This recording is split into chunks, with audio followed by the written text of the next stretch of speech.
다 같이 묵상기도 드림으로 주일 오후 예배를 하나님께 올려드리겠습니다.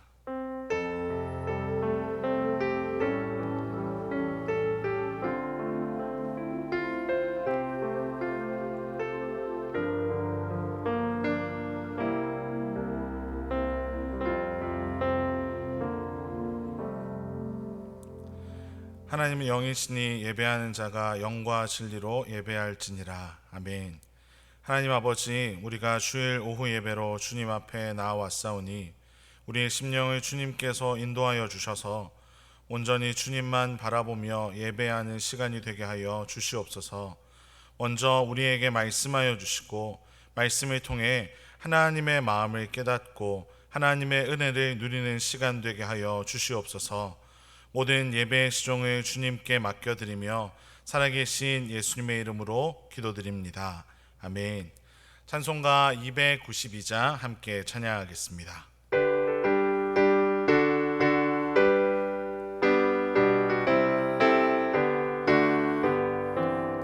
주 없이 살 수 없네 죄인의 구주여, 그 귀한 보배 피로 날 구속하소서. 그 주의 사랑으로 일리신 보혈이 내 소망 나의 위로 내 영광 됩니다. 주 없이 살 수 없네 나 혼자 못 서리. 힘없고 부족하며 지혜도 없도다. 내 주는 나의 생명 또 나의 힘이라. 주님을 의지하여 지혜를 얻으리. 주 없이 살 수 없네 내 주는 아신다. 내 영의 깊은 간구 마음의 소원이 주밖에 나의 마음 비하라 주리요. 내 마음 위로하사 평온케 하시네. 주 없이 살 수 없네 세월이 흐르고 이 깊은 고독 속에 내 생명 끝나도 사나운 풍랑일 때 날 지켜주시니 내 곁에 계신 주님 늘 힘이 됩니다.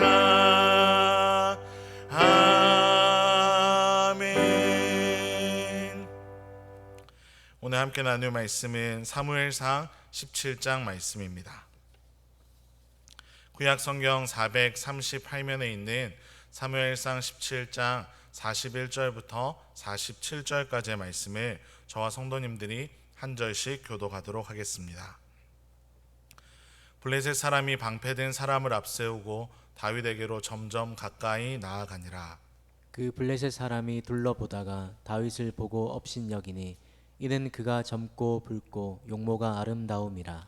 블레셋 사람이 다윗에게 이르되 내가 나를 괴로 여기고 막대기를 가지고 내게 나아왔느냐 하고 그의 신들의 이름으로 다윗을 저주하고. 그 블레셋 사람이 또 다윗에게 이르되 내게로 오라. 내가 내 살을 공중의 새들과 들 짐승들에게 주리라 하는지라. 다윗이 블레셋 사람에게 이르되 너는 칼과 창과 단창으로 내게 나아오거니와 나는 만군의 여호와의 이름 곧 내가 모욕하는 이스라엘 군대의 하나님의 이름으로 내게 나아가노라. 오늘 여호와께서 너를 내 손에 넘기시리니 내가 너를 쳐서 내 목을 베고 블레셋 군대의 시체를 오늘 공중의 새와 땅의 들짐승에게 주어 온 땅으로 이스라엘에 하나님이 계신 줄 알게 하겠고 함께 읽겠습니다. 또 여호와의 구원하심이 칼과 창에 있지 아니하매 이 무리에게 알게 하리라. 전쟁은 여호와께 속한 것인지 그가 너희를 우리 손에 넘기시리라. 아멘. 우리 함께 예배드리는 분들과 한번 인사했으면 좋겠습니다. 함께 예배드림이 기쁨됩니다. 함께 예배드림이 기쁨됩니다. 네, 저희 부부는 결혼을 준비하면서 하나님 앞에서 결단한 것이 있었습니다. 그것은 바로 저희가 전혀 알지 못하고 또 만나기도 어려운 곳에 살고 있는 한 아이를 후원하는 일이었습니다. 그래서 이리저리 알아보다가 컴패션이라는 단체를 통해서 한 아이를 후원하게 되었습니다. 처음 후원을 시작할 때가 그 아이가 4살이었는데 이제는 어느새 8살이 되어 스스로 글을 써서 저에게 편지를 보낼 만큼 많이 성장하였습니다. 가끔씩 자신이 요즘 무엇을 배우고 있고 또 무엇을 좋아하는지를 편지에 적어서 보내곤 하는데 이번에 제가 다윗과 골리앗 대한 설교를 준비하는지 알고 있었는지 갑자기 저에게 자기가 좋아하는 성경 이야기, 가장 좋아하는 성경 이야기는 다윗과 골리앗 이야기라고 적어 놓은 것이었습니다. 그 편지를 받고 설교를 준비하면서 얼마나 놀랐는지 모릅니다. 이처럼 저 멀리 아프리카에 살고 있는 한 아이, 이제 막 하나님을 알아가기 시작하는 과정 속에서도 다윗과 골리앗의 이야기를 아주 좋아하듯이 많은 크리스천들이 다윗과 골리앗 이야기를 좋아합니다. 심지어 믿지 않는 사람들조차도 다윗과 골리앗 이야기만큼은 잘 알고 있을 정도로 이 이야기는 많은 이들에게 알려져 있습니다. 왜냐하면 이것이 아주 극적인 이야기를 담고 있기 때문입니다. 설교를 준비하면서 어느 목사님께서 이 본문에 대해 이렇게 말씀하시는 것을 보았습니다. 제가 한번 읽어드리겠습니다. 이 다윗과 골리앗에 대한 하나님의 말씀은 너무 잘 알고 있다고 해서 그냥 그렇게 지나쳐도 되는 말씀이 아닙니다. 이 말씀은 세상 앞에서 여러 문제 앞에서 두려움이 우리를 엄습해 올 때 우리가 어떤 마음을 가지고 어떤 시선을 가지고 어떻게 살아가야 하는지를 너무나 잘 보여주고 있기에 비록 내용을 잘 알고 있을지라도 우리는 이 말씀을 계속해서 읽어 나가야 합니다라고 목사님께서 적어 놓은 것을 보았습니다. 정말로 그런 것 같습니다. 우리가 익숙한 본문이라고 해서 이 말씀을 그냥 넘어가서는 안 됩니다. 이스라엘 온 백성들이 두려워 떨 만큼 아무것도 하지 못할 만큼 정말로 강력한 적이었던 이 골리앗이라는 한 인물 앞에서 다윗은 어떤 마음을 가지고 어떤 시선을 가지고 살아갔는지를 함께 살펴보면서 우리가 살아가는 이 세상 가운데 우리 역시 여러 가지 문제 앞에서 어떤 마음을 가지고 어떤 시선을 가지고 살아가야 하는지를 바르게 깨닫는 시간이 되기를 간절히 소망합니다. 먼저 잘못된 시선을 가지고 있었던 한 인물에 대해서 살펴보려고 합니다. 오늘 본문의 41절부터 43절까지의 말씀을 화면을 보면서 읽겠습니다. 시작. 블레셋 사람이 방패든 사람을 앞세우고 다윗에게로 점점 가까이 나아가니라. 그 블레셋 사람이 둘러보다가 다윗을 보고 업신여기니 이는 그가 젊고 붉고 용모가 아름다움이라. 블레셋 사람이 다윗에게 이르되 내가 나를 개로 여기고 막대기를 가지고 내게 나아왔느냐 하고 그의 신들의 이름으로 다윗을 저주하고. 바로 여기에 나온 인물은 골리앗입니다. 그는 블레셋의 가장 강력한 장수라고 불리던 사람입니다. 그의 키가 6규빗 한 뼘이라고 기록이 되어 있는데 오늘날의 수치로 바꾸면 이것이 3m가 넘는 수치입니다. 그러다 보니 그는 두려운 것이 별로 없는 사람이었습니다. 전쟁의 영웅으로 사람들에게 정말로 많은 존경과 인정을 받는 것은 물론이고, 자신이 등장하기만 하면 적군들이 위축되어서 아무것도 하지 못하는 모습들을 보면서 그는 점점 자신감이 넘쳐나게 되었습니다. 그래서 이스라엘과의 전쟁을 함에 있어서도 그는 이스라엘 대표한 사람 나와서 나랑 싸우자고 이야기를 했던 것입니다. 왜 그랬을까요? 누가 나와도 자신이 이길 수 있을 거라는 강한 확신이 있었기 때문에 그는 그렇게 이스라엘에게 소리쳤던 것입니다. 이렇게 자신만만했던 골리앗은 자신의 눈에 보이는 것만을 믿으며 살아갔습니다. 자신의 그 엄청난 신체적인 조건을 믿었고, 자신이 들고 있고 자신이 입고 있는 무기들을 믿었습니다. 그것을 알 수 있는 표현이 방패든 사람을 앞세우고 나아왔다는 표현인데요, 이 표현은 골리앗이 좀 무서워서 방패든 사람을 앞세웠다라는 의미가 아닙니다. 이것은 전쟁을 하는 데 있어서 그가 아주 완벽하게 준비했다는 것을 보여주는 표현입니다. 자신이 가장 잘 싸울 수 있는 방법으로 철저하게 무장을 하고 나아왔음을 보여주는 것이 이 바로 방패든 사람을 앞세우고 나아왔다는 말의 의미입니다. 또한 골리앗은 자신을 먼저 보고 난 후에 자신의 눈앞에 서 있는 다윗을 보았습니다. 다윗의 용모를 젊고 붉고 아름다웠다고 이야기하는데, 이것을 좀 쉽게 표현하면 곱상하게 생겼다라고 바꿀 수 있습니다. 즉, 싸움을 전혀 잘할 것 같은 외모가 아니었다는 것을 의미합니다.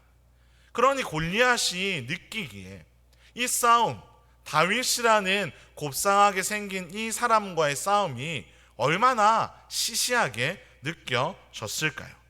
그런데 좀 더 심각한 것, 골리앗 입장에선 더 수월했던 것은 다윗이 들고 나오는 무기가 막대기였다는 것입니다.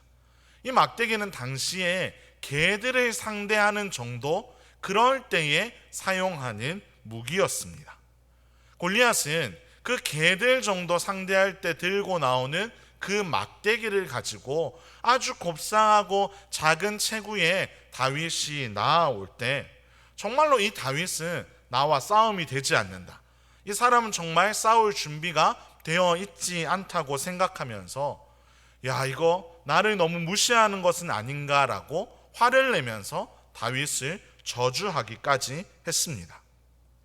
이처럼 골리앗은 자신의 눈에 보이는 것에만 주목한 사람이었습니다. 그리고 눈에 보이는 것만을 의지하며 살아갔습니다. 자신의 신체 능력, 자신의 무기, 그리고 다윗의 외모와 다윗의 무기만은 거기에만 관심이 있었습니다. 이 시대를 살아가는 많은 일들도 골리앗처럼 눈에 보이는 것에만 관심을 두고 눈에 보이는 것을 의지하며 살아가곤 합니다. 눈에 보이는 돈이나 외모나 권력이나 제도와 같은 것을 의지하며 살아가고 있는 것입니다. 그것이 마치 전부인 것처럼 그것을 소유하기 위해 쓰고 그것을 차지하기 위해 쓰고 그것을 가진 이들을 두려워하며 살아가곤 하는 것입니다. 그런데 이러한 골리앗 앞에 서 있는 다윗의 모습은 어떠했습니까? 이 다윗의 모습이 45절부터 47절에 기록이 되어 있는데 우리 화면을 보면서 함께 읽겠습니다. 시작. 다윗이 블레셋 사람에게 이르되 너는 칼과 창과 단창으로 내게 나아오거니와 나는 만군의 여호와의 이름 곧 내가 모욕하는 이스라엘 군대의 하나님의 이름으로 내게 나아가노라. 오늘 여호와께서 너를 내 손에 넘기시리니 내가 너를 쳐서 내 목을 베고 블레셋 군대의 시체를 오늘 공중의 새와 땅의 들짐승에게 주어 온 땅으로 이스라엘에 하나님이 계신 줄 알게 하겠고 또 여호와의 구원하심이 칼과 창에 있지 아니함을 이 무리에게 알게 하리라. 전쟁은 여호와께 속한 것인즉 그가 너희를 우리 손에 넘기시리라. 아멘. 다윗은 육신의 눈으로 보이는 것과 또 보이지 않는 모든 것을 제대로 보고 있는 사람이었습니다. 그는 육신의 눈으로 먼저 골리앗을 보았습니다. 그가 본 것이 체격적인 조건과 무기 등도 다윗이 보았지만 다윗에게는 그러한 것이 크게 중요한 것이 아니었습니다. 다윗의 눈에 가장 먼저 들어왔던 것은 바로 골리앗이 하나님을 욕하는 것이었습니다. 형들을 위해 곡물과 빵과 치즈를 들고 전쟁터로 나아왔을 때 다윗은 골리앗이 하나님을 욕하는 모습을 보았고 그 모습을 보고 난 후에 다윗은 이렇게 이야기하였습니다. 사무엘상 17장 26절입니다. 우리 함께 읽겠습니다. 이 할례 받지 않은 블레셋 사람이 누구이기에 살아계시는 하나님의 군대를 모욕하겠느냐. 아멘. 저 사람은 도대체 누군데 감히 하나님을 모욕하고 있습니까? 라고 다윗이 물었던 것입니다. 다윗의 눈에 먼저 들어온 것은 골리앗의 외모나 골리앗의 무기가 아니었습니다. 그는 하나님을 모욕하고 있는 골리앗을 보았습니다. 이 세상 그 누구도 하나님을 욕할 수 없고 하나님을 비난할 수 없는데 도대체 저 사람은 누구이기에 하나님을 두려워하지 않고 이스라엘 사람들을 조롱하고 하나님을 욕하고 있는지를 다윗은 먼저 보았던 것입니다. 즉 중요한 것을 먼저 본 다윗이었습니다. 더 중요하게 생각해야 할 것을 주목한 다윗의 모습이었던 것입니다. 그리고 이어서 보여지는 다윗의 모습은 다윗이 보이지 않는 것까지도 보고 있음을 우리는 알게 됩니다. 그것은 바로 자신과 함께 하시는 하나님을 늘 다윗은 보고 있었습니다. 다윗은 골리앗과 맞서 싸우러 나아가는 그 길이 전혀 두렵지 않았습니다. 왜냐하면 자신의 삶에 늘 함께 하시는 그 하나님이 다윗에게 계셨기 때문입니다. 어떻게 다윗은 이스라엘 모든 사람은 두려워하고 있을 때에 이렇게 귀한 믿음을 소유한 자가 되었을까요? 그 이유는 다윗이 하나님과 함께하는 삶을 충분히 경험했기 때문입니다. 자신의 삶에 늘 함께하시며 자신을 도우시고 인도하시는 그 하나님의 손길을 경험했기 때문입니다. 비록 육신의 눈으로는 보이지 않는 하나님이지만 하나님의 일하심을 경험하며 자라온 다윗이었기에 그는 하나님이 함께 하심을, 하나님이 모든 것을 다스리심을 명확하게 믿고 살아갈 수 있었던 것입니다. 오늘 우리가 읽었던 본문보다 좀 더 앞부분이 17장 37절에 우리 화면을 보면서 함께 읽어보겠습니다. 시작. 또 다윗이 이르되 여호와께서 나를 사자의 발톱과 곰의 발톱에서 건져내셨은즉 나를 이 블레셋 사람의 손에서도 건져내시리다. 아멘. 다윗은 양을 돌보는 그 목동으로 살아가는 때에 사자와 곰의 공격을 받을 때가 있었지만 그때마다 자신을 도우시고 자신을 건지시는 하나님을 경험하였습니다. 처음부터 다윗이 곰과 사자를 만났을 때 두려워하지 않았던 것은 아닐 것입니다. 그는 무섭고 또 두려운 마음이 가득할 때가 있었지만 하나님의 도우심을 구하며 그 위험과 그 어려운 상황들을 극복하며 살아갔을 것입니다. 처음은 비록 서툴고 어색하고 연약했을지 모르지만 크고 작은 문제들을 하나님과 함께 차근차근 풀어가면서 다윗은 자신의 인생 가운데 자신의 인생을 책임지시고 인도하시는 그 하나님을 더 알아가고 믿을 수 있게 되었던 것입니다. 그래서 골리앗과의 싸움에 있어서도 그는 두려워하지 않을 수 있었습니다. 하나님을 신뢰하는 자의 삶을 하나님이 어떻게 선하게 인도하시는지를 알고 있었던 다윗이기에, 그리고 하나님을 저주하는 자를 하나님이 어떻게 대하시는지를 너무나 잘 알고 있는 다윗이었기에 다윗은 두려워하지 않고 그 길을 나아갈 수 있었습니다. 그래서 다윗은 이 싸움이 자신과 골리앗의 싸움이 아님을 알 수 있었습니다. 47절에 다윗은 이렇게 고백합니다. 전쟁은 여호와께 속한 것. 다윗은 전쟁이 여호와께 속한 것임을 분명히 알고 있었습니다. 사람으로서 여러 가지 계획들을 세우고 철저하게 준비하는 것도 참으로 중요한 일이지만 결국 전쟁의 성공과 실패는 하나님 손에 달려 있음을 다윗은 분명하게 믿으며 살아갔던 것입니다. 그런데 여기서 한 가지 오해하지 말아야 할 것은 전쟁이 여호와께 속하였다고 해서 우리가 아무것도 하지 않아도 된다는 말은 아닙니다. 우리가 철저하게 준비하되 오직 그 결과는 하나님 손에 맡겨드리며 살아가야 한다는 것을 의미합니다. 다윗은 이 싸움이 자신과 골리앗의 싸움이 아니라 이 싸움이 하나님께 달려있음을 알았고, 더 나아가 이 싸움의 목적 역시 무엇인지를 잘 알고 있었습니다. 좀 전에도 읽었지만 46절 끝부분에서 47절의 앞부분을 보시면 그것이 아주 명확하게 기록이 되어 있는데, 그 목적은 바로 온 땅에 이스라엘의 하나님이 계신 줄 알게 하는 것이었으며, 또 여호와의 구원하심이 칼과 창에 있지 않음을 모든 무리에게 알게 하기 위함이었습니다. 다윗은 자신의 업적을 위해 싸운 것이 아니었습니다. 자신이 권력을 잡기 위해, 자신이 유명해지기 위해 싸운 것도 아니었습니다. 자신의 부를 위해서 싸운 것도 아니었습니다.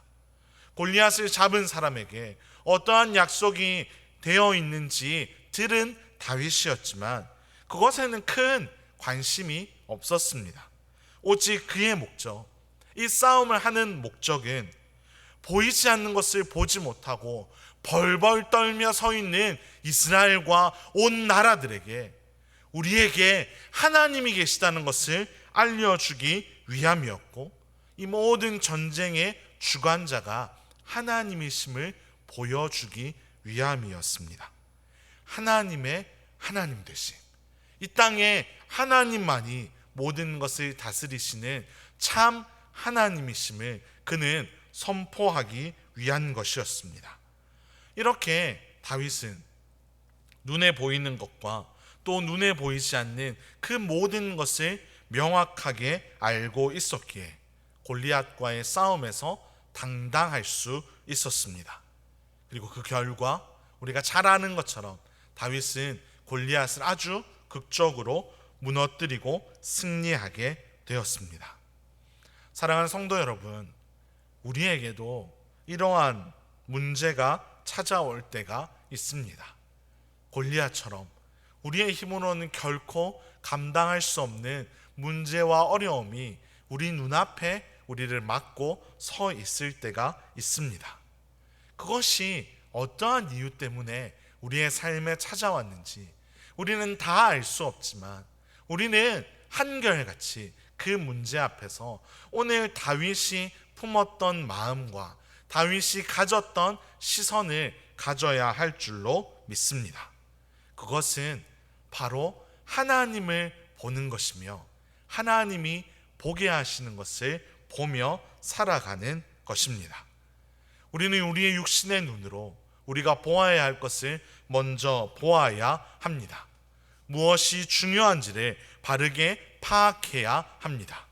다윗이 골리앗의 체격이나 무기들을 주목하지 않고 그가 하나님을 조롱하고 있음을 먼저 보았던 것처럼 우리는 우리의 삶에 무엇이 진짜 문제인지를 먼저 발견해야 합니다. 무엇이 가장 핵심인지, 무엇이 우리가 정말로 싸워야 할 대상인지를 우리가 먼저 기억해야 하는 것입니다. 그리고 우리를 한순간도 떠나지 않으시고 우리와 함께 하시는 그 하나님을 바라보고 하나님을 믿으며 나아가면 되는 것입니다. 우리는 다윗이 목동으로 그 삶을 아주 충실하게 살아냈던 것처럼 하나님이 우리에게 허락하신 삶을 성실하게 살아가야 할 줄로 믿습니다. 그가 양을 지키기 위해 밤낮으로 애쓰며 살아갔던 것처럼 우리 역시 하나님이 우리에게 맡겨주신 삶의 자리에서 우리는 그 삶을 잘 살아내기 위해 애써야 하는 것입니다. 그리고 그 삶 가운데 한결같이 우리와 함께 하시며 우리를 인도하시는 하나님께 모든 것을 맡기며 나아가야 합니다. 골리앗은 그렇게 살지 않았습니다. 오직 자신의 눈에 보이는 것만을 믿었고 자신의 눈에 보이는 것만을 의지하며 살아갔습니다. 그리고 그 결과 끔찍한 죽음을 맞이하게 되었습니다. 우리가 그 길을 따라 걸어가는 인생이 되지 않기를 간절히 소망합니다. 오늘 이 말씀을 통해 우리의 시선이 머물러야 할 곳에 바로 우리의 시선을 들이며 우리의 그릇된 시선이 있었다면 그것을 다시 한번 교정하여 오직 하나님께 그리고 중요한 것에 우리의 시선을 두고 오직 하나님만을 의지하며 살아가는 복된 인생이 되기를 주님의 이름으로 축원합니다. 우리 이 말씀을 생각하시면서 함께 찬송했으면 좋겠습니다. 우리 시선 이 찬양 함께 고백하며 우리의 시선을 주님께 올려드리길 원합니다. 함께 고백합시다. 내게로부터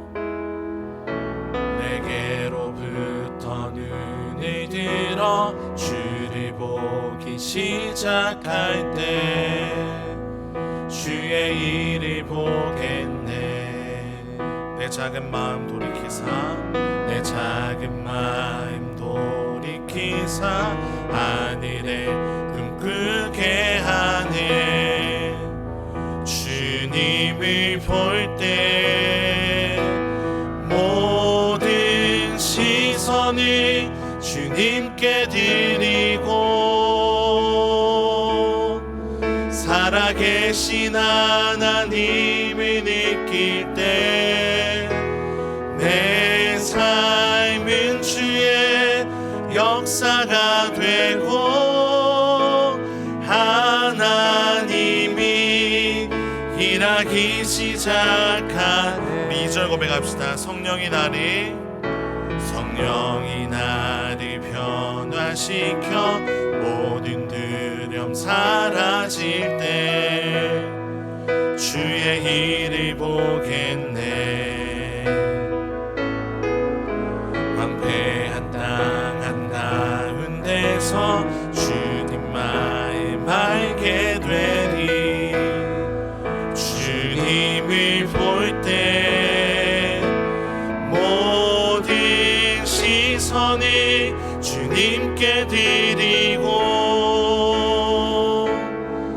전능하신 하나님을 느낄 때 세상은 주의 나라가 되고 하나님이 일하기 시작 모든 시선을 주님께 드리고 살아계신 하나님을 느낄 때 내 삶은 주의 역사가 되고 하나님이 일하기 시작하네. 기도하겠습니다. 하나님 아버지, 오늘도 우리에게 하나님의 말씀을 허락하여 주시니 참으로 감사를 드립니다. 하나님, 우리가 자신의 신체적 조건과 능력들만에 의지하였던 골리앗처럼 눈에 보이는 것에만 몰두하고 그것만에 의지하는 삶을 살아가지 않도록 우리를 바로잡아 주시옵소서. 많은 이들이 재물과 권력과 제도와 같은 것들을 전부인 것처럼 여기며 살아가는 세상 속에서 하나님, 우리가 거짓된 흐름에 휩쓸리지 않게 하여 주시옵소서. 바른 시선과 바른 믿음을 소유한 자가 되게 하여 주셔서 다윗이 그러하였듯 우리의 인생 가운데 항상 우리와 함께 하시며 우리를 모든 어려움으로부터 건지시며 우리를 선한 길로 인도하시는 하나님만을 바라보고 의지하며 살아가게 하여 주시옵소서. 특별히 그러한 하나님과 동행하는 우리의 인생 가운데 날마다 은혜를 허락하여 주시고 우리에게 힘과 능력들을 더하여 주셔서 우리에게 맡겨진 역할들을 잘 감당할 수 있게 하여 주시옵소서. 전쟁이 하나님께 속하였음을 믿으며 살아가게 하시고 우리의 삶을 통하여 오직 우리의 구원이 우리 주 예수 그리스도께만 있음을 선포하며 살아가게 하여 주시옵소서. 이 모든 말씀 우리와 함께 하시며 우리의 삶을 세밀하게 돌보시는 우리 구주 예수 그리스도의 이름으로 기도드립니다. 아멘. 우리 구주 예수 그리스도의 은혜와 하나님 아버지의 사랑과 성령님의 교통, 인도, 충만, 위로 역사하심이 바른 시선과 바른 믿음을 가지고 살아가기로 결단하는 모든 성도들과 그들의 가정 위에 이제로부터 영원토록 함께 있을지어다. 아멘.